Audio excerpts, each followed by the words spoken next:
cuadros clínicos que el paciente presenta, de etiología infecciosa generalmente, ¿no? Que producen lesiones inflamatorias y una elevada capacidad destructiva local y potencial daño sistémico.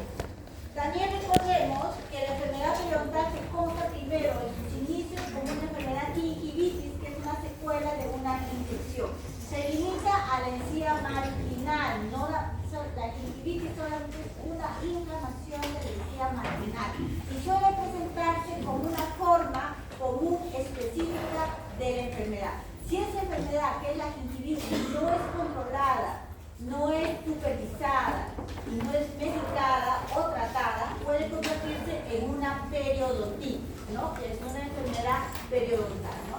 Una periodontitis también es consecuencia de una infección, pero se diferencia de la gingivitis porque esta acompaña de una pérdida ósea del hueso alveolar. ¿Cuáles son los diversos tipos de la enfermedad periodontal? Son secundarios y distintas infecciones específicas que se clasifican de acuerdo a sus manifestaciones. Esas manifestaciones clínicas pueden ser localizadas o generalizadas. Localizadas, ¿qué significa? Que puede dar en el sector posterior solamente o de repente agarrar solo dos piezas, o puede ser generalizada en toda la boca. La periodontitis prepuberal se da en pacientes de 1 a 12 años, prepuberal. Formas localizadas y generalizadas de periodontitis juvenil que se da en pacientes de 13 a 20 años. Y periodontitis en el adulto que puede ser, por ejemplo, una periodontitis progresiva, rápida y crónica localizada normalmente después de los 30 años. Todas las enfermedades periodontales son causadas por una infección y todas conllevan a cambios perjudiciales en los tejidos de sostén, que generalmente, ¿cuáles son los tejidos de sostén? ¿Ah? Ya, pero ¿cuáles son más? Porque no solo es el espacio para el ligamento periodontal. ¿Cuáles son? El hueso alveolar, ¿qué más? El diente. ¿Cuáles son los tejidos de sostén?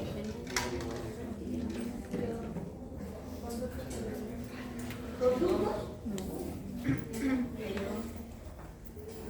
¿Cuáles son los tejidos de sostén que afectan el sistema periodontal? ¿Qué es lo que se te inflama? El diente puede estar sano, no se inflama, pero sin embargo hay pérdida ósea y pérdida dentaria posteriormente significativa. Estas causas varían. Puede ser causas por una higiene deficiente, diferente patogenia, evolución, historial natural y respuestas al tratamiento que de repente no ha sido la adecuada. Ahora recuerden que la enfermedad periodontal también se puede originar por una enfermedad sistémica, tipo diabetes. Pacientes cardiovasculares que están medicados también causan enfermedad periodontal por las medicinas que toman. Pacientes con enfermedades renales también. Recuerden que no necesariamente es por falta de higiene. Entonces, la prevalencia de la periodontitis en el adulto aumenta con la edad. A mayor edad, mayor prevalencia. La etiología de la enfermedad periodontal surge de la interacción entre los factores del huésped y la destrucción periodontal. La protección de estos factores o trastornos conlleva la formación de una bolsa periodontal. Esa bolsa, por ejemplo, es una manifestación universal de la enfermedad periodontal. Ustedes agarran la sonda periodontal y si mide más de 4 milímetros, tiene una bolsa periodontal. Quiere decir que ya hay una pérdida ya de tejido del hueso alveolar. Hay una pérdida y eso está haciendo acúmulo y está causando una inflamación. Otros signos clínicos son hemorragia, exudado purulento, una aprieta, sale pus, bacterias. Por eso los chicos y las chicas cuando tienen novio, fíjense en la calidad de los dientes y no están tragando toda la purulencia que se puede tener en enamorado. Edema, la obstrucción de las crestas alveolares y movilidad dental. No es broma, no es broma. Ustedes han visto abscesos periodontales. El exudado purulento es verde y apesta como si estuviera muerto un ratón ahí. Todo lindo, la mayoría trata de proteger sus dientes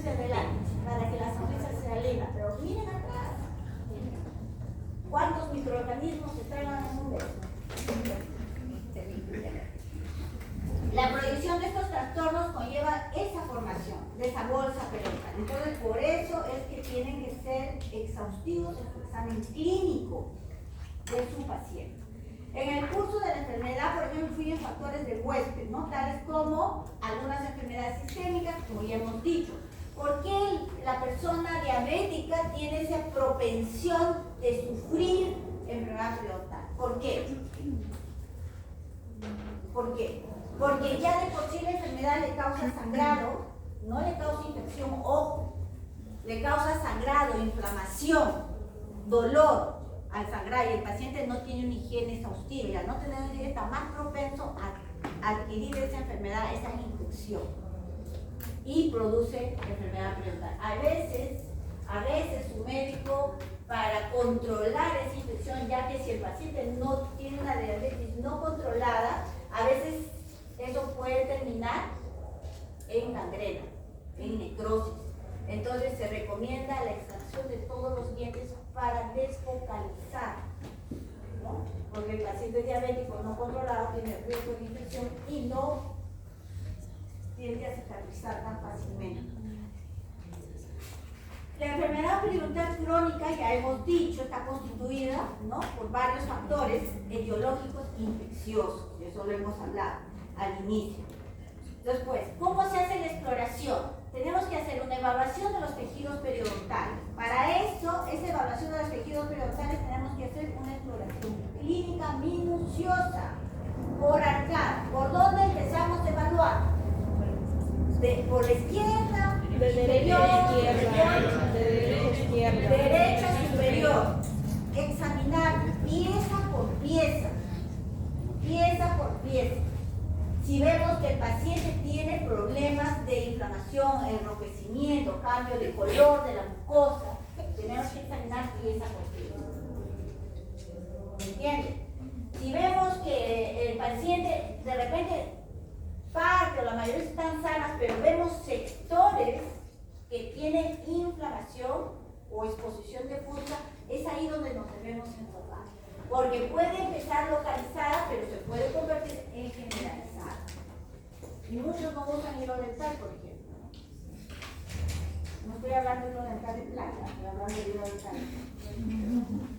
Pero esto lo tenemos que complementar ¿con qué estudios? Con estudios radiográficos. Los estudios radiográficos son los que nos determinan a nosotros para poder diagnosticar cuánto de pérdida ósea hay o qué presencia de bolsas tiene el paciente. Las técnicas radiográficas empleadas, por ejemplo, son la binding y la paralela. Y con esas dos radiografías nosotros podemos hacer la interpretación, pero ¿cuáles son las limitaciones de esa radiografía? Que es bidimensional, no es tridimensional. Cuando hay un desgaste, una reabsorción ósea, nos va a dar solamente una cara, que es la vestibular o la lingual, si estamos en el inferior. Ya, la exploración clínica primero debe incluir un sondaje periodontal, un índice gingival, una exploración de la movilidad del diente, si tiene movilidad grado 1, grado 2, grado 3, grado 4, una evaluación de la cantidad de encía adherida que presenta la pieza dental. Estos factores no se distinguen bien en la radiografía porque es una evaluación clínica, es una exploración clínica, no radiográfica. En los hallazgos radiográficos, ¿qué es lo que nosotros vamos a tener? Cantidad de hueso presente en cada pieza. Si presenta reabsorción, ¿a qué nivel está esa reabsorción? ¿A nivel del tercio medio, a nivel del tercio cercado, a nivel de repente del tercio apical? Estado de las crestas óseas. El estado de las crestas óseas. Pérdida del hueso en el área, por ejemplo, de la bifurcación. De la bifurcación, sobre todo a nivel de las molares, ¿no? Eso es importante. Anchura del espacio para el ligamento periodontal. Si el ligamento, el espacio del ligamento periodontal tiene un ensanchamiento notorio, bien específico, quiere decir que hay una inflamación. Ahí, por ejemplo, si vemos solo radiografía y no evaluamos, por ejemplo, hay que evaluar evaluar clínicamente, porque esa inflamación, si vemos que solamente hay una o dos piezas de un solo lado, puede ser por traumatismo, no necesariamente por una infección. ¿Ya?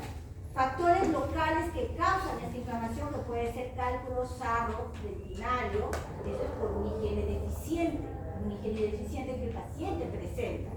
Entonces, esa higiene hace que las encías se inflamen, pierda lo que es parte del sostén óseo y los dientes quedan totalmente adoloridos y debilitados.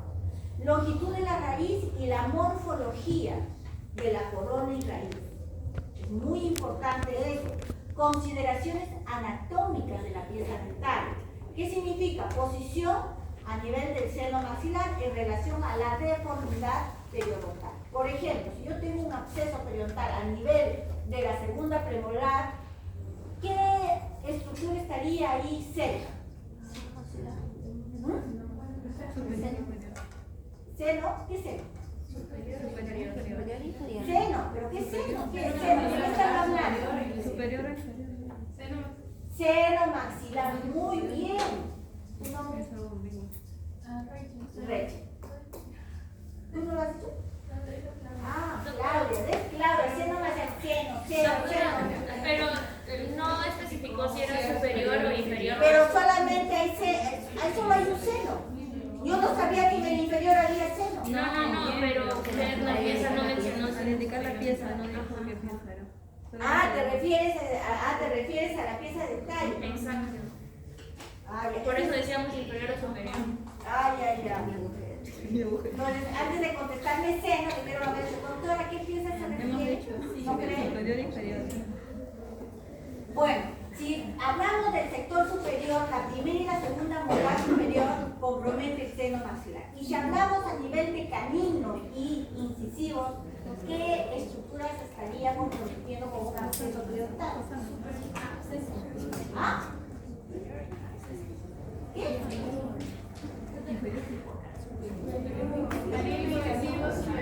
Si hay camino, si hay un absceso periodontal a nivel de la pieza 1-1, 2-1, ¿qué estructura estaría comprometiendo? ¿Ah? Es piso de fosas nasales. Y una de las estructuras que más se deteriora es la espina nasal anterior. También tenemos que hablar de los dientes supernumerarios, ¿no? Y también de los dientes impactados. Por ejemplo, una tercera molar semi-impactada, erosionada, puede producir acúmulo de alimentos y eso produce un problema periodontal. Consideraciones patológicas que puede considerarse es caries dental también, porque la caries dental no tratada puede producir no solo el daño de la pieza dental, sino también el daño del tejido que rodea ese diente. Lesiones periapicales, por ejemplo, traumatismo. ¿Qué más? ¿Qué otras lesiones pueden producir un problema periodontal? Traumatismo es una luxación. ¿Qué más? ¿Qué más?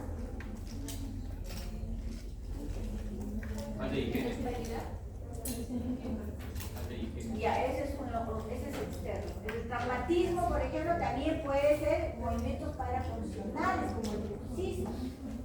Puede producir ese tipo de problemas.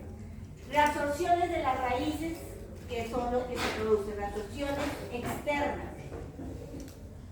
Entonces, las técnicas que ya hemos hablado, que se producen son las radiografías, en este caso, la técnica de la periapical. Como vemos acá, hay una reabsorción a nivel apical de la pieza 1-1. Y si seguimos viendo, acá hay una imagen radiolúcida, ¿no? Mientras más arriba vemos el hueso mucho más radiopaco. Estarán discutiendo el examen que van a dar antes de irse, ¿no? ¿Ya? Por supuesto. No están presos. Ya, ven acá, ¿eso qué significa? Esas son las limitaciones que nosotros tenemos en la radiografía. ¿Debido a qué? A que solamente mira, se va. Miren, acá estamos observando, mira, este desgaste del hueso, ¿se dan cuenta? Pero acá vemos una sombra, ¿ven? ¿Eso qué significa? ¿Qué nos da una idea? Que una de las tablas las tiene destruidas, pero la otra está intacta. ¿Se dan cuenta? No sabemos si es vestibular o palatina, pero si nosotros pasamos la sonda periodontal, ahí sí nos vamos a identificar, porque donde nosotros apoyemos la sonda va a atacarse, va a tener hacia el hueso. Si es palatino, vamos a sentir el hueso para el palatino. Pero si es el vestibular, vamos a ver vestibular. Y mientras que la parte que le falta, va a sentir un vacío. Un vacío. O sea, esa es la limitación que tenemos en este tipo de radiografía. Pero nos sirve para diagnosticar. Miren, esta es una inflamación. Vemos, por ejemplo, la lámina dura engrosada. Porque hay un proceso ahí. ¿Qué tipo de proceso? O puede ser traumático también. Pero ya se hizo un problema periodontal. O sea, el que el paciente sea sano, de repente tenga una higiene exhaustiva, perfecta, no lo limita a no tener una enfermedad periodontal que puede originarse, en este caso su etiología es un trauma. Y puede perder el diente. La ortodoncia. Una ortodoncia mal llevada conlleva pérdidas dentales prematuras. Porque las reabsorciones externas, si nadie les ha dicho, no se detienen, continúan. Si ustedes empezaron con sus 2 tercios completos y le llevó una ortodoncia mal llevada, y cuando terminan de la ortodoncia a los 5 o 10 años, pues ya les terminan así, terminan con la mitad del diente. Al año siguiente, ya tienen como si fueran dientes de leche, solo color. Y después expulsan como si hubieran cambiado.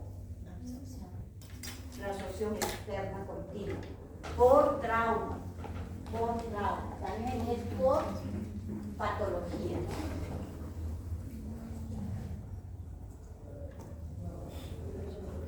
¿Se dan cuenta? ¿Alguna pregunta hasta ahí? ¿No? Doctora, en el otro incisivo también se ve que también hay inflamación, ¿no? ¿En qué por ejemplo? ¿Sí? Acá. No, en el otro. Acá, solamente acá. Acá no. Acá. Eso sería el mesial, ¿no? Entonces, la técnica mejor empleada radiográficamente es la técnica paralela. ¿Por qué? Porque hay menos distorsión. A diferencia de la bisectriz que tenemos, mayor distorsión por el tipo de angulación que tenemos. Las imágenes tienen que ser nítidas y sin distorsión, y para eso la técnica paralela es la ideal. Para este efecto se recomienda, por ejemplo, un aumento, en este caso lo que es las radiografías, o mejor dicho, los equipos periapicales tienen una cadena establecida de fábrica. En este caso, ¿qué se recomienda? Para obtener mayor percepción del deterioro del tejido periodontal, del tejido de soporte, se recomienda aumentar un poco el tiempo. Si en el incisivo nosotros tenemos, ponte 0.60, ¿no? Ponerle 0.65 a 70 para diferenciar el desgaste que hay entre ambas tablas. Se aumenta el tiempo, no es kilogrosal. Si es digital, si yo puedo aumentar el kilogrosal. Ya, las películas, o sea, pueden salir ligeramente más claras, que son más útiles para poder examinar tejidos blandos, por ejemplo, ¿no? Y sobre todo los márgenes corticales, donde se está perdiendo el margen en que nos da dónde está el límite entre diente y hueso cortical. Para el diagnóstico de la enfermedad periodontal se debe disponer de radiografías de todas las áreas afectadas. En este caso, si tenemos toda la boca, de toda la boca, y solamente periapicales, ¿sí? ¿Por qué las raíces, o sea, del inicio a la mano? ¿Qué pieza es? La 1, 2. ¿Ya? Solamente se ve hasta. ¿Esta acá? Nada más. Ajá. Está girado, No, no. está girado. Esta es la 1, 2. El incisivo central. ¿Este? La del costado. ¿Este? Ajá. Solamente se ve. Esta es la 1, 1. Ah, perdón, la 1, 1 solamente se ve un poco nada más de la raíz y de la. El que tiene la torsión externa. Ah, ya. Y no solo esa, si ustedes se ven acá en el lateral, van a ver la absorción externa. Si ustedes ven este lateral, miren el ápice, presenta la absorción externa. Este paciente ha tenido tratamiento ortodóntico y con recidiva, porque si ustedes ven su lateral, está girado. Si no tuviera tratamientos, antes podía. Si el que no ha tenido tratamiento a enfermedad, a una enfermedad infecciosa, que ha tenido un acceso y que se ha controlado, pero ya perdió. Doctora, usted al inicio mencionó que se podían contagiar en PET, ¿verdad? Eso sería más directo, pero me puse a analizar y ¿qué sucede con una persona que tenga enfermedades? Ahí tú vas a rezar a una persona. No, que Ya, me está dando tal náuseas, y ya, que no tengo acá. haya comido, o sea, digamos que en los lugares públicos donde venden comida, que te sirvan con la misma cuchara que haya consumido la persona. Porque supuestamente nosotros, como odontólogos, tenemos Las que esterilizar. bacterias, Ajá, las tenemos que bacterias. esterilizar los instrumentos. Claro, Pero en caso de un comedor o de las lo que sea, bacterias, ok. ¿qué es lo que no se muere? El virus, ¿no es cierto? Las bacterias se mueren con el lavado. En ese caso no habría contagio. No había ningún problema. Yo, miren, yo llevo mi alcoholcito. Y a mi tenedor, le echo mi alcoholcito. Y luego lo limpio con una servilleta. Yo, no sé si los demás lo hacen, pero yo hago eso. También recomiendo pasarle limón. En la servilleta lo paso 2, 3 veces. Pero este caso no, porque son bacterias las que causan esto. Y recuerden que nosotros tenemos defensas también. Depende también de nuestras defensas que podemos contrarrestar esas infecciones. Si nos encuentra con las defensas hasta el kiki, ahí sí. Entonces, por eso les digo, tienen que tener cuidado. Por lo menos yo, si desde que entré a estudiar odontología, lo primero que miro son dientes. Y lo primero que miro son las encías. Es lo primero que miro. Desde que entré a estudiar odontología, eso, lo primero que... Porque con todo lo que miraba en mis libros, Dios mío, se me paraban los pelos. Dije, nunca voy a tener mano, nunca voy a tener, porque te da asco. Yo he visto, he tenido pacientes que lindas, preciosas, hermosas, qué sé yo, lindas, pero su boca, por eso es que el enamorado no quiere que entre cuando entran a la consulta odontológica. No, tú quédate afuera. Y los chicos igual. No. También se recomienda en odontopediatría, si ustedes tienen hijos, nunca darle de la boca al niño. Nunca, porque le estás pasando nunca, jamás. Porque yo he visto, lo chupa la cuchara y el pobre niño le están dando, no, jamás. Nunca, eso es lo peor que si van a tener hijos, hagan esto, son odontólogos, tienen que educar. Eliminar las malas costumbres, porque los abuelitos, los papás, los tíos tienen esas costumbres y a ellos no les vamos a cambiar. Pero si tú ves que tu mamá está, ay, yo lo limpio con mi boca, no mamá, no gracias, acá voy y lo lavo. Pobre criatura, él no sabe.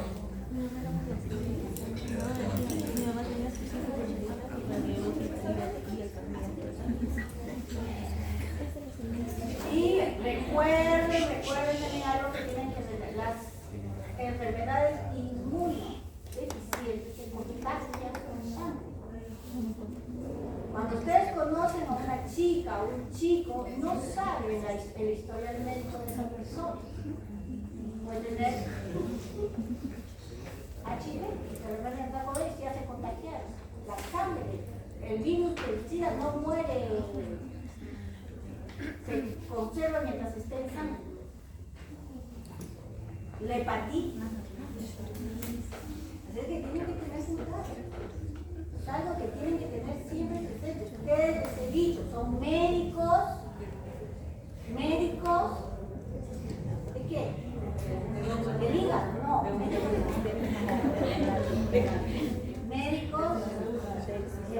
odonto es estomatólogo y como tal debe comportarse.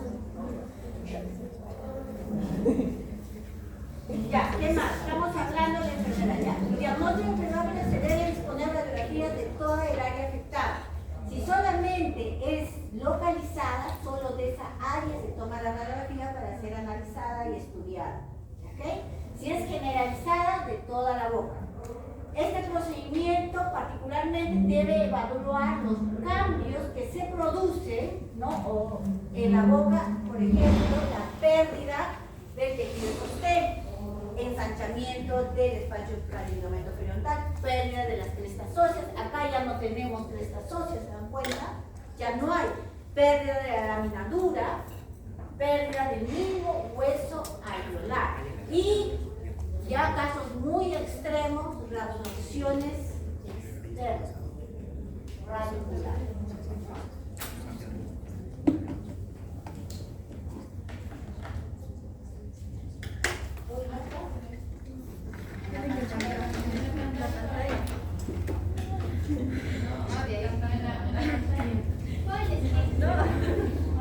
Se agrandó, creo, ¿no? Ya, pasa. Miren eso. Esta es una periodontitis crónica generalizada.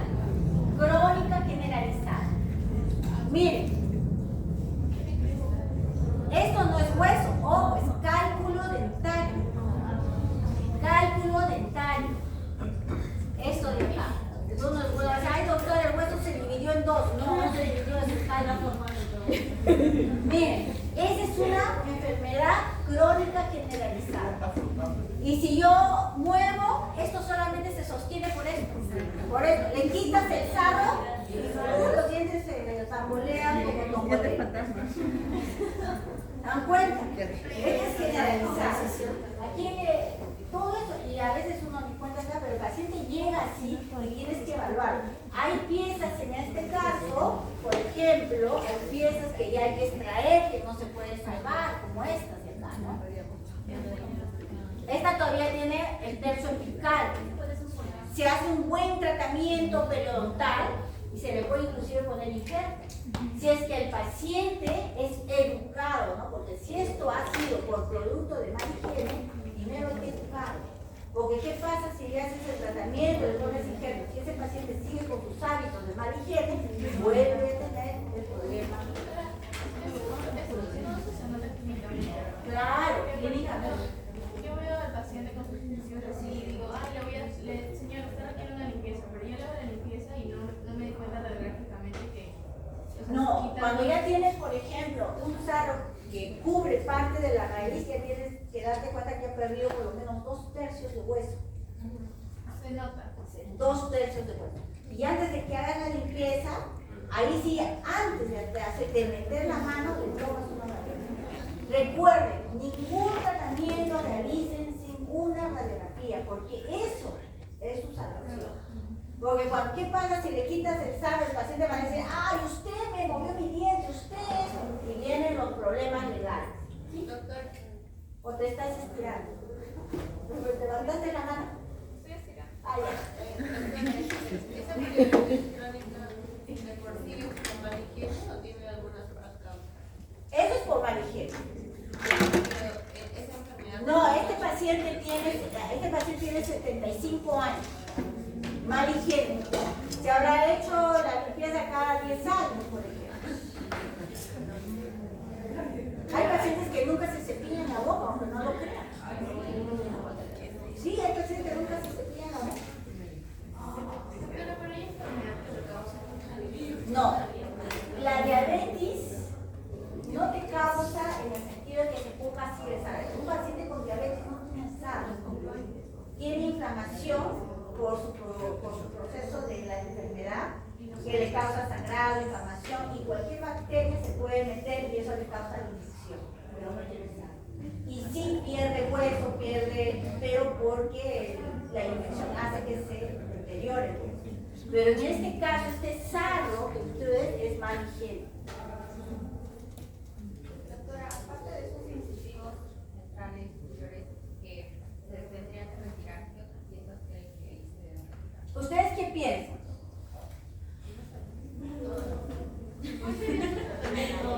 Este se va, esta tercera molar se va. ¿Qué más?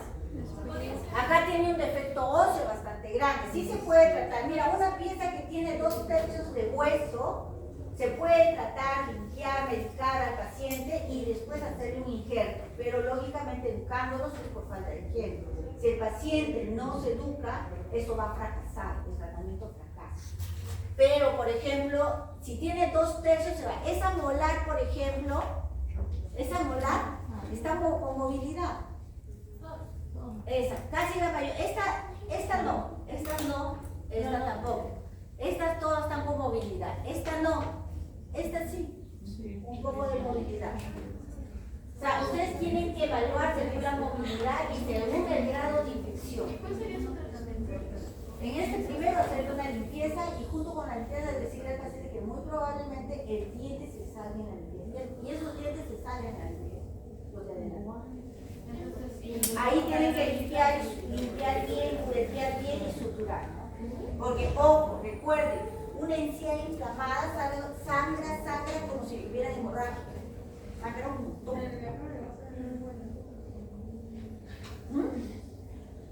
Doctora, las personas que tienen adicción al tabaco también pueden presentar este caso. No necesariamente. Sí se les inflama, se presentan gingivitis, no tanto periodontitis. Porque pueden ser fumadores de tabaco, pero tienen una higiene muy buena y no presentan. Y sí tienen a veces inflamaciones leves, ¿no? Que como sería una buena limpieza. Pero sí, el paciente, sobre todo, que tiene problemas renales, son los que tienen mayor problema. Creo que se observa desde la boca que tiene problemas renales. ¿Ah? Cuando tiene un problema en la boca puede afectarse a otros órganos. Lo que pasa es que si tú tienes una infección severa, te lo tragas todo. Y eso te causa problemas estomacales, ¿no? Te causa otro tipo de problemas derivado a eso. Porque si te tragas toda la infección, toda la punta, te lo comes.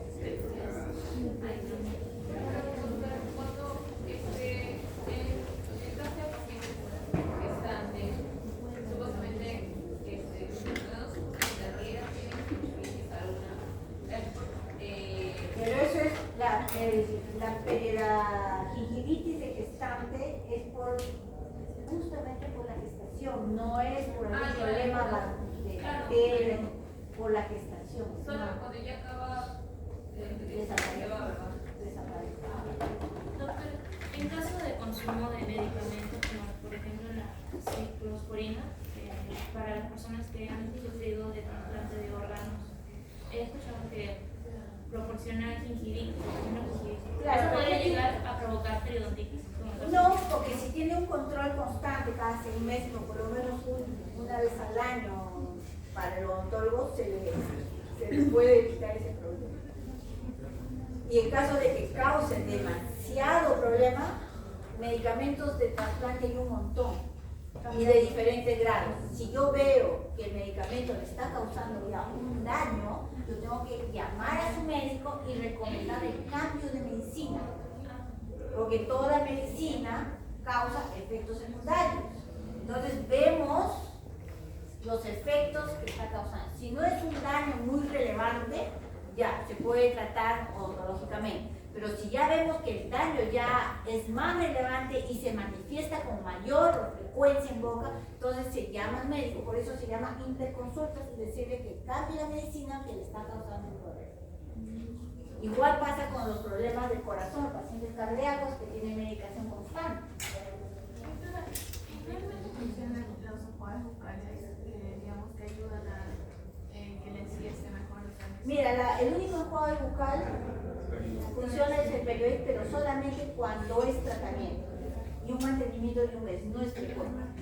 Solamente, por ejemplo, si tú tienes periodontitis, yo te trato, te doy 7 días de medicación de tratamiento, que hay inclusive hasta 15 días para contrarrestar eso, ¿no? Pero de ahí un mes de mantenimiento más. Pero normalmente en oncología, el enjuague que se les está dando a los pacientes a nivel oncológico, a nivel de cáncer orales, se da bicarbonato.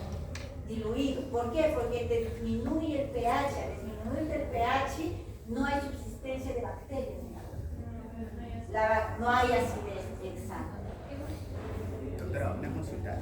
Si un paciente presenta una gingivitis que está en progreso, ¿hay una medicación adecuada de ello? ¿Simplemente es un tipo de tratamiento? ¿Solamente es cuidado bucal adecuado? No, gingivitis hay otras marcas que no necesariamente puedes tener. Puedes darle, pero hay tratamiento cuando es un gingivitis leve, ¿no? Pero hay de mantenimiento, no de tratamiento. O si no, hay una marca que es muy buena, que es de vitis, que es para encías sensibles. Claro, la encías sensible es muy buena, que le puede dar a aquellos pacientes que presentan ese tipo de problema de gingivitis, ¿no? Hay ortodoncia. Ahora, hay una pasta que es medicada, que la tiene mi farma, que es muy buena para problemas periodontales graves, ¿no? Graves, inclusive gingivitis, para evitar que eso se progrese, que es el Dentipax. Es una pasta medicada, muy buena, pero solamente se da en tratamiento, ¿no? No es una pasta de uso común. Las pastas dentales de vitis tampoco. No. Solo es digamos, para un mes, no es para uso diario. No. Doctora, ¿qué pasta recomienda usted? O sea, ¿qué es lo que tengo que buscar yo? Mira, yo te recomiendo todas las que tengan menos abrasivo. La mayoría tiene abrasivo, Colgate, Colino, tiene una cantidad de abrasión que no les recomiendo. Eso es lo que yo tengo que Hay otras marcas, Oral-B es buena, Vitis es la mejor, y Vitis es mejor que la Oral-B. En pastos dentales. Cuesta más cara, no lo venden en supermercados, lo venden en farmacias. Y el registro sanitario de la Vitis es 100% asegurado. Eso también tienen ustedes que evaluar cuando estén los registros sanitarios. ¿Quién es? Ya, yo pensé que ya. Pensé que me decías, hay alguien ahí que venía ya. Terminemos. Ya, acá vamos a evaluar la enfermedad periodontal. Se evalúa también con la Bailey. Técnica radiográfica Bailey. Es la mejor radiografía para la evaluación, sobre todo el tejido sostén. Clínicamente, una profundidad de sondaje mayor de 6 milímetros es vertical. ¿Por qué es vertical? Porque hay mayor expresión, miren, hasta dónde se va. Acá ya no hay huesos, Y horizontal cuando es mínima. Mínima la pérdida de las crestas alveolares. Mayor de 6, menor de 6. Menor de 6 es la técnica tipo horizontal Bailey. Mayor de 6 es la técnica tipo vertical Bailey. Para evaluar tejido de sostén en una enfermedad periodontal. La técnica Bailey nos sirve para evaluar eso, áreas óseas, tipo de grado de la pérdida de las crestas alveolares debido a la incidencia de los rayos X. Y tiene que ser o 0 o menos 10 grados. Debemos tener en cuenta que clínicamente vamos a encontrar, por ejemplo, una profundidad menor de 6. Entonces, cuando es menor de 6, no necesitamos hacerlo sufrir al paciente. Simplemente una técnica Bailey normal, común y corriente, horizontal, nos sirve para evaluar las crestas óseas. Es por eso que se necesita un buen empleo de esta técnica. Tienen que salir las porciones coronarias en la mitad de la radiografía para poder observar el primer tercio de la raíz. En las verticales observamos la corona y 2 tercios de la raíz. Bueno, eso nos va a dar una imagen que no registra precisamente la distancia entre la unión cemento-esmalte.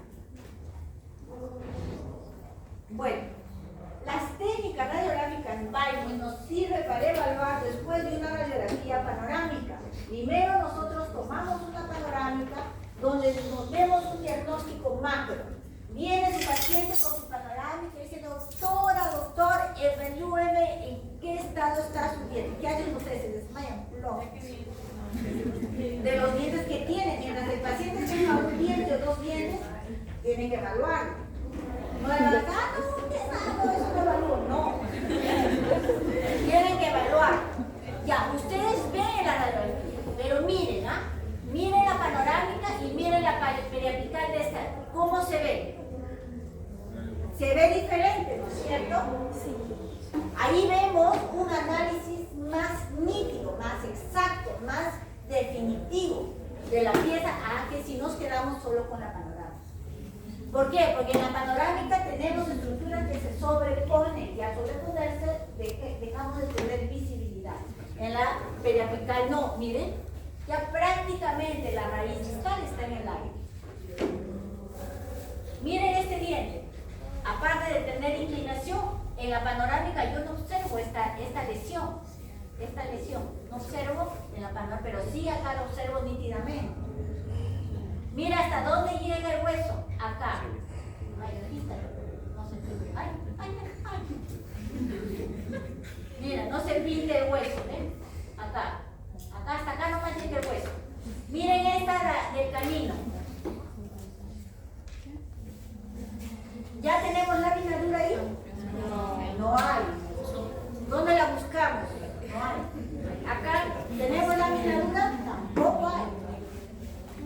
Se perdió. ¿Qué le dicen al paciente ahí? ¿Ah? Exacto. Hay que hacer eliminación de todas sus piezas y paciente. Exacto.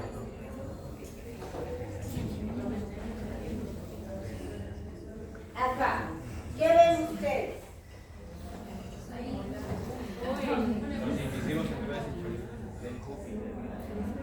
¿También? ¿En cúspide?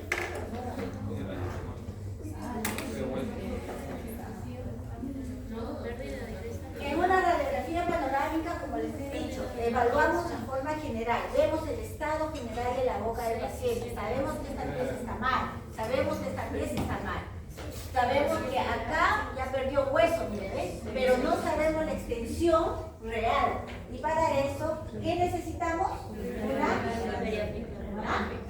Una periapical superior, técnica paralela, no bisectriz, técnica paralela. ¿Entienden? Técnica paralela.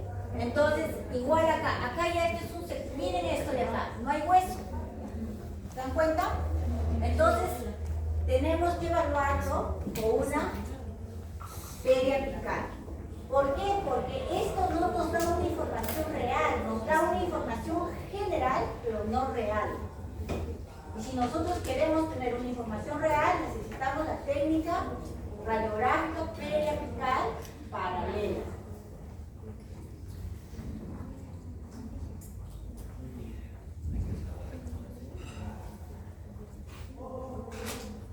Acá, ¿qué ven ahí? ¿Qué nos vemos ahí? Miren, se dan cuenta que no en todo el sector tienen los desgastes, no todos son parejos, son variados. En unas zonas hay mayor desgaste, hay mayor pérdida que en otras zonas. Pero para este caso de paciente, ¿qué emplearías tú? O sea, la técnica, ¿dónde tomarías la radiografía si tú quieres evaluar una pieza? ¿Qué piezas elegirías o qué zonas elegirías para tener una evaluación más exacta? Ya, ¿qué más? ¿Qué más? Esto de acá, miren. Acá, acá, acá. Ay, se fue. Esta pantalla no tiene ni clic. ¿Se dan cuenta? Entonces tenemos que tomar una radiografía acá para evaluar el defecto óseo que presenta esta pieza, de esta primera molar también. ¿Por qué? ¿Por qué de esta primera molar? Porque está cerca seno. Queremos evaluar si el acceso que tiene metiendo un tejido. ¿Qué tejido? Seno, dale con seno. Ojo, si así me contestan en el examen, no lo voy a valer, ¿ah?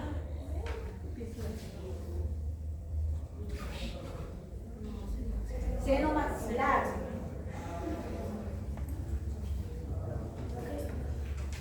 Esta es una periodontitis agresiva localizada. Una periodontitis agresiva localizada. ¿Por qué localizada? Porque solo se presenta en el sector posterior, superior, inferior, anterior y el posterior. Las premolares están debajo.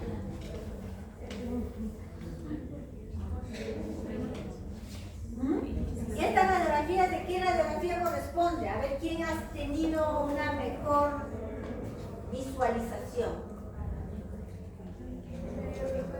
¿Ah? No, es de la panorama. Una periapical. Es de la panorama. ¿Ves? Todos son periapicales, técnica paralela. Ninguno es válido. Pero se dan cuenta el detalle de la lesión agresiva localizada. Miren la pérdida de los dos incisivos. Miren. Miren de la molar. De la otra molar. Ahí es lo que yo les digo. Acá hay hueso, acá también hay hueso. Acá, ¿qué significa? Que una de las paredes no existe.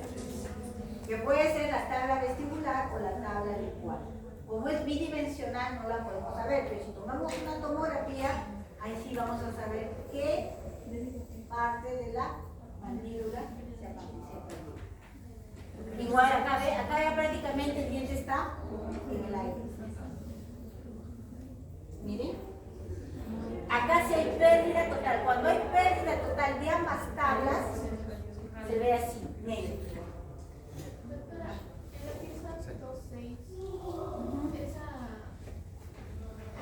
La raíz, la mesial. Se debe por la premolar, ¿verdad? Porque está en mala posición. Claro, está en mala posición. Y la 1.6. Por retención de alimentos puede ser, ¿no? Uno de las Doctora, y la 1.6 en este caso que está pasando por el seno maxilar, ¿qué tratamiento podría ser? Porque ya tiene una obsesión. Ahí, por ejemplo, se puede hacer un tratamiento y se le puede poner injertos, ¿no? Porque tiene la raíz. Mientras no, lógicamente ahí se tiene que hacer ya endodoncia. Porque al ver una infección, una inflamación ahí, ya hay infección, entonces ya está contaminado el producto. Entonces se dan cuenta cuando hay pérdida de ambas tablas en el negro, cuando hay pérdida de una tabla, se ve así. Y en este caso se ve así. Si no, negros.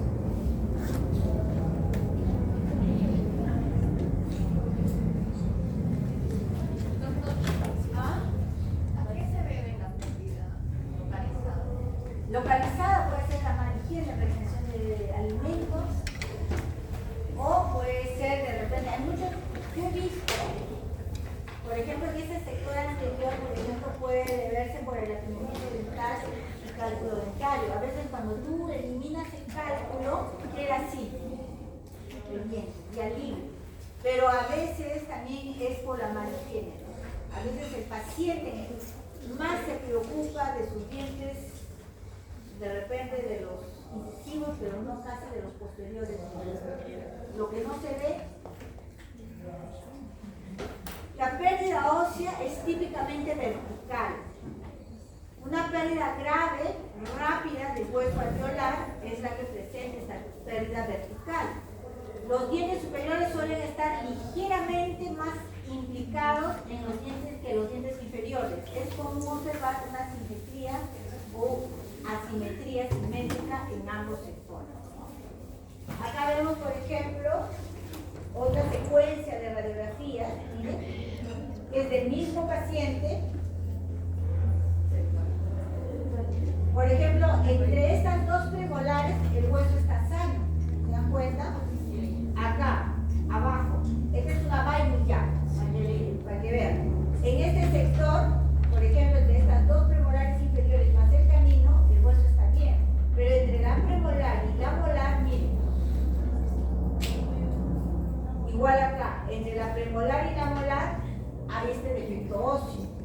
Igual acá, entre la premolar y la molar, ahí se defecto óseo. Y acá se están produciendo entre las dos molares. Inclusive acá ya hay afectación de furca. ¿Se dan cuenta? Igual acá. Aceptación. Generalmente la afectación de furca se debe a que muchas tienen la costumbre de meterse contradientes o cosas pulsantes, ¿no? Y eso también es causa de estos problemas. De los molares, ¿no? No, ¿De esto no? ¿De esto? No. ¿De esto? Tampoco. ¿De esto? Excepto de los incisivos, ¿no? Los incisivos, eso sí se pierde, ¿no? De esto es un buen tratamiento, un buen curetaje periodontal, lo que deriva a un periodicista, y el periodicista le hace una limpieza, ¿no? Su gingival, a veces con colgajo, y después le hace un injertocio. No, un injertocio. En estas piezas donde no están tan dañadas, se puede salvar. Doctora, No está dañada, se puede. Pero los incisivos ya no. ¿Has visto los incisivos exteriores? doctora, ¿y a partir de cuántos tercios de pérdida ósea se puede ya saber que Mira, tienes como que que extraer tenga el un diente? el ápice completamente hueso, o sea, no estoy hablando del periapical, o sea, ¿cómo les puedo decir? Acá vamos a poner, es de dónde están entendiendo. Mientras tengan esto en hueso, lo que estoy señalando, esto se puede salvar la piel. Cuando ya está así, ya no. ¿Me entiendes? Porque acá le hacen un colgajo y el organismo reacciona y se regenera. Si bien es cierto, de repente va a recuperar un hueso medio tercio más, pero con un buen injerto y con un buen control periodontal se puede salvar.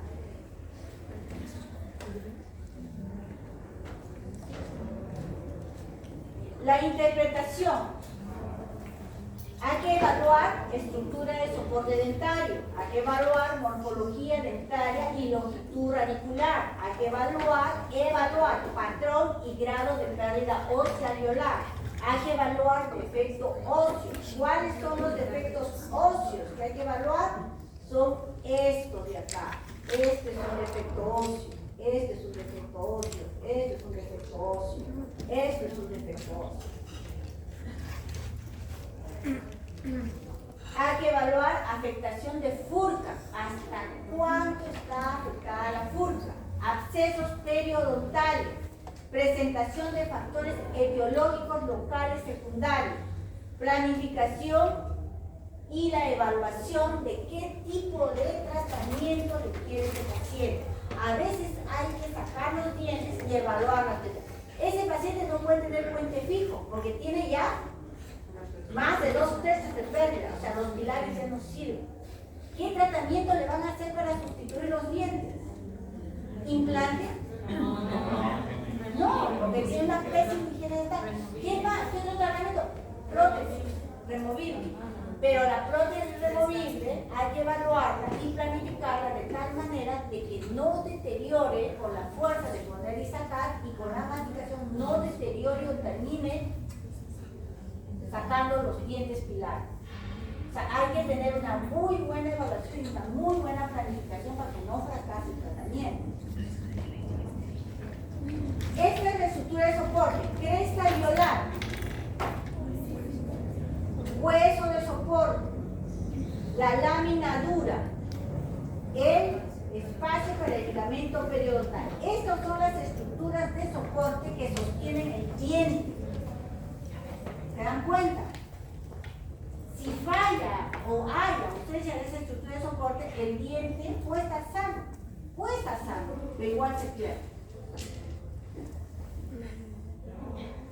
¿Qué otra pregunta más? ¿Ah? Doctora, ¿en qué consiste implante óseo?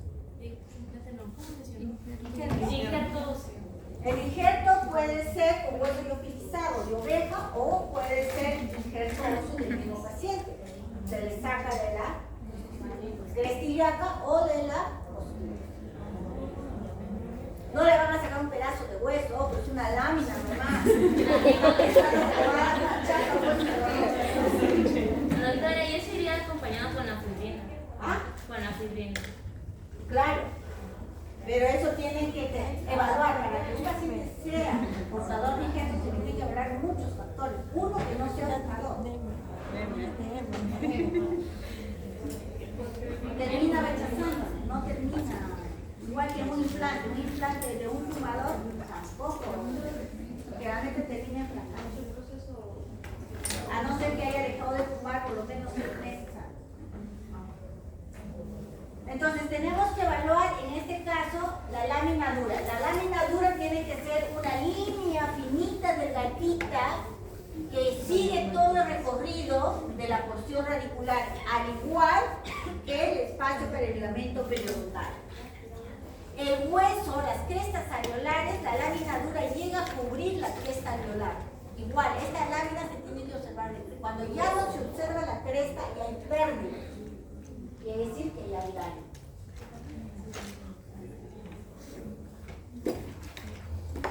Acá vemos la estructura de soporte. Cuando hay, o sea, lo normal es que tenga de 2 a 3 milímetros entre la unión de 20 más. 2 milímetros que tiene que tener de distancia entre la cresta alveolar y la unión de 20 más. ¿Se dan cuenta? 2 milímetros. Y la cresta viene de la lámina dura. En el sector posterior se le llama meseta. En el sector anterior tiene la forma triangular. En el sector anterior. El sector posterior tiene la forma de una meseta. La cresta. El ensanchamiento del espacio periodontal es uno de los indicativos radiográficos y clínicos que nos dan el tejido de soporte está sufriendo un ensanchamiento y la pérdida ósea, a veces cuando ya eso es crítico, crónico, entonces se presenta con la pérdida también de la lámina dura. Hay que tener una evaluación de la morfología dental. Generalmente una raíz dilacerada, cuando sufre un trauma oclusal o de repente una mala función, se manifiesta en esa raíz. Doctora, ¿esto quiere decir que cuando ya la raíz está absorbida, en algún momento, ya sea en cualquier momento de su vida, lo va a perder? Claro, no se sabe el tiempo, o sea, no se puede decir, es como por ejemplo cuando vas al médico y te detecta un tumor, y te dice, doctor, ¿cuánto tiempo me queda? No sé, 6 meses, 1 año, te dicen así. Igualito, acaso le dices, doctor, ¿cuándo voy a perder mi diente? Depende de cuándo tú lo trabajas. Si tú no masticas nada con los dientes, te puede durar 1 año hasta 2 años. Si pones a masticar de tu pan francés, tu pan chabata, tu galleta, tu tostada, lo pierdes en menos de 2 meses. Así es, esa es la pura realidad.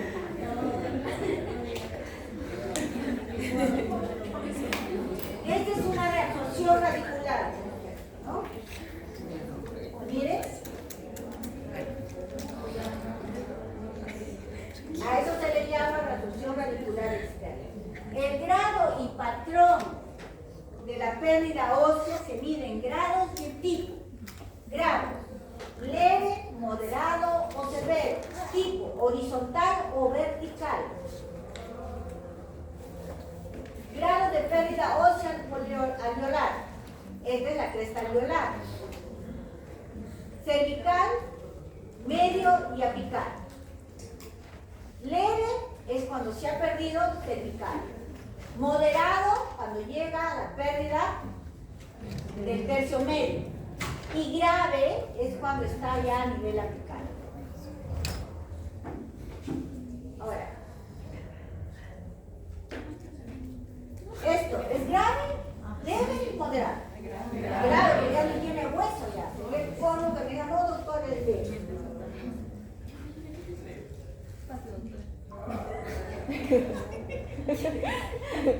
Esperen el examen. La reabsorción ósea leve es un borramiento parcial o total de la cortical a nivel de la cresta ósea. El borramiento se debe de acá, ¿no? Un borramiento leve, parcial de la cortical, de la cresta alveolar. Parcial o total. O sea, ya no se observa lámina dura, ya no se observa. Como vemos acá en este círculo, ¿se dan cuenta? Ese es leve.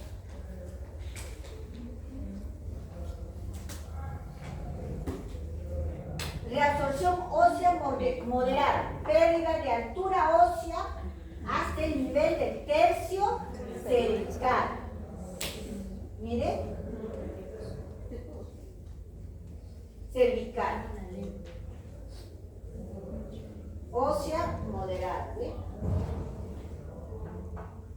Ósea moderada, ósea severa, altura ósea, pérdida de altura ósea hasta el nivel del tercio medio apical. Ya prácticamente tomó hasta el tercio apical. Ese es severo. Si dividimos la raíz en 3, entonces significa, este es el tercio medio, y en este caso ya está en el tercio apical. ¿Me dan cuenta? Cuando uno hace una reversión de las piezas dentales, las pérdidas de tejido de sostén, se hace entre piezas, no se hace de la pieza en general, porque no todas las piezas pierden a la vez, como vimos la radiografía. De repente la raíz en mesial está intacta, su hueso todo está intacto, pero en distal perdió hueso y se mide de ese punto.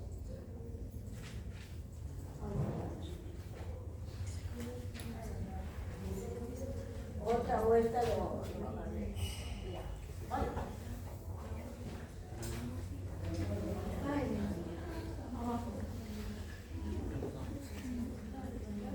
ya. Reabsorción ósea severa, ya hemos dicho que es la pérdida de la altura ósea a nivel del tercio medio apical. Vemos acá. Miren, si nosotros vemos acá, vemos 2 niveles, ¿se dan cuenta? Acá más radiopago, acá medio, menos radiopago. Porque solamente se ha perdido la tabla, una de las tablas, nada más. Pero ya solamente, mira, el tercio apical es lo que tiene. Igual acá. Ósea severa, miren. Prácticamente acá ya no hay ni hueso. ¿Cómo se mide el patrón de pérdida ósea alveolar? De tipo horizontal y de tipo vertical. ¿Cómo se está perdiendo el hueso? Cuando es horizontal se supone que es una reabsorción más suave, que se puede tratar. Cuando es vertical siempre queda, se podría decir, un pronóstico reservado. Vertical, ¿eh? ¿Cómo se mide? Muy fácil. Yo tomo la unión de un diente, en este caso de la premolar, que vendría a ser, ¿qué premolar es? La 4, porque es anterior de que vendría a ser la 4-5 con la 4-6. Tomo la unión cemento-esmalte y lo uno con la unión cemento-esmalte de la pieza 4-6 mesial. Y tomo desde la lámina dura, donde existe lámina dura, de la pieza 4-5 en distal, y lo uno hasta la lámina dura que está intacta de la 4-6. Y si estas son paralelas, ¿qué es? Horizontal. Si son divergentes, ¿qué es? Vertical. ¿Se dan cuenta? Así se hace un estudio de cómo tiene la pérdida ósea. Desde tipo tipo horizontal y del tipo vertical. Eso lo van a hacer en el examen. Vamos a ver. ¿Por qué? Se ríen. Miren, horizontal, paralelo. Vertical, divergente. Entonces, ¿qué significa lo que estoy diciendo? La pérdida ósea se mide entre diente y diente, no en global, entre diente y diente, pieza por pieza.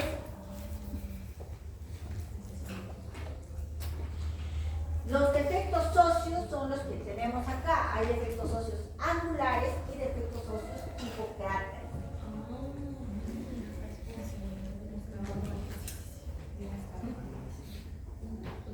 Esto que ustedes ven es el angular. Miren, es el angular, defecto óseo angular. Miren. Este es el defecto óseo tipo cráter o cráter informe. ¿Ven? ¿Se dan cuenta? La flecha roja indica la posición. Acá se ve que ya hay pérdida ósea casi en ambas tablas. Acá no. Si ustedes ven, miren. Tipo cráter. Hay afectación de la furca. ¿Cómo se afecta la furca ante una lesión periodontal? ¿Se dan cuenta? La furca generalmente es cuando se afecta la huella, más que nada es por un mal hábito, ¿no? Mal hábito del paciente que se mete en dientes, se meten de todo en la boca. Y así critican a los bebés.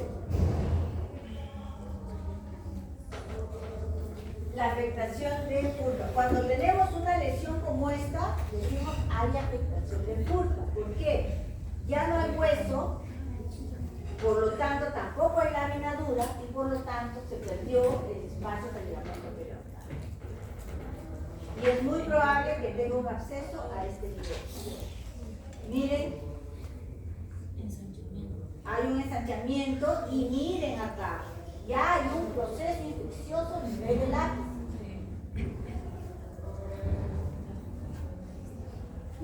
Miren, ¿quién tiene las muelas así? Nadie. Esto es un acceso periodontal. Hablando de afectación, ya hemos hablado. ¿Qué está afectando ese acceso periodontal? ¿Ah?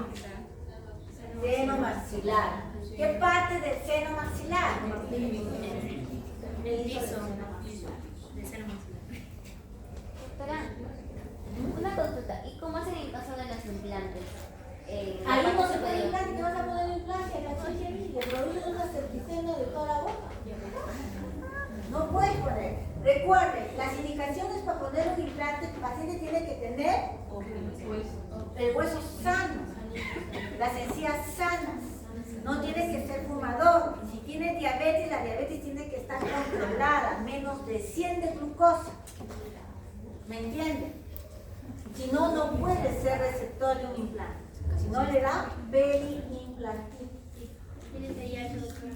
¿Ah? ¿Tiene VIH también? No, eso sí puede llevar, no tiene contraindicación.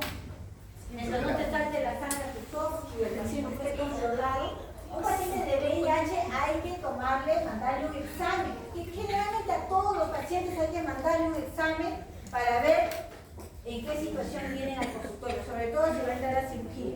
Doctora, si el paciente es hipertenso y está medicado, ¿es conveniente hacer un implante? Sí. Pero no hay una reabsorción al... No, para nada. El paciente que sea hipertenso no tiene ningún problema, ninguna indicación mientras sea controlado. Y ojo, cuando tú, un paciente, por ejemplo, un paciente que toma anticoagulantes, tienes que consultar con su médico, con su cardiólogo, para que le quite 5 días antes la medicación y poderle colocar el implante. Y después de 2 días, él va a volver a tomar con su rutina de medicación y no pasa nada, mientras esté controlado. ¿Entiendes? Normalmente a un paciente con problemas cardíacos se le medica antes, previa a la cirugía. día, 3 días antes, antibioticoterapia como medio de profiláctico para así evitar cualquier inconveniente que pueda presentarse posquirúrgicamente. Todo eso, ojo, conversado con su especialista. Nunca hagan ustedes sin conversar, ¿entienden?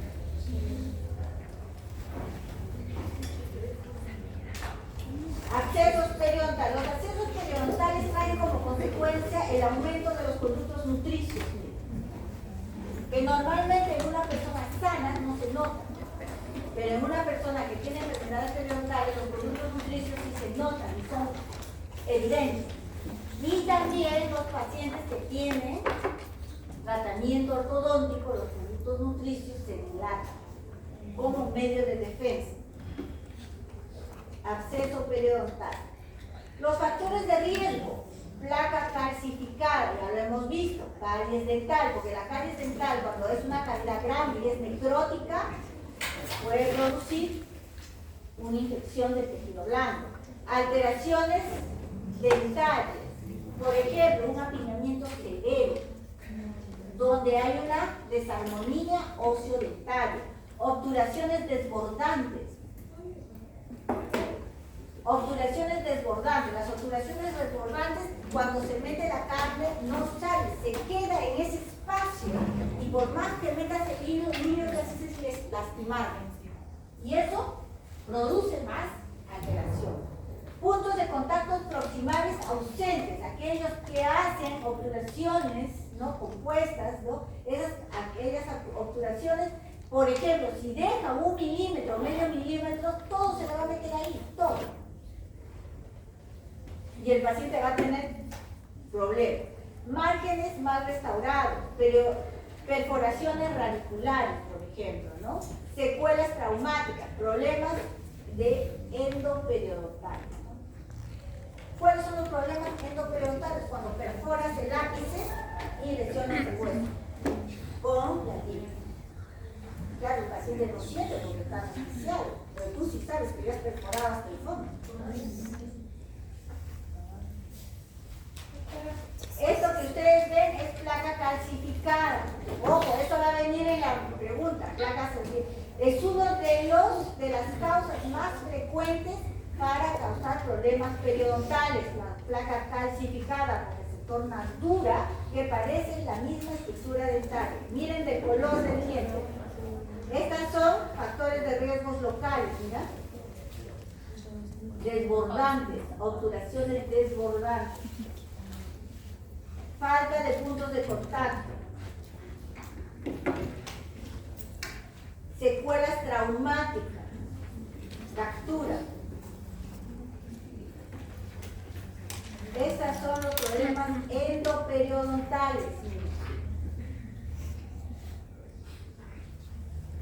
Caries dental.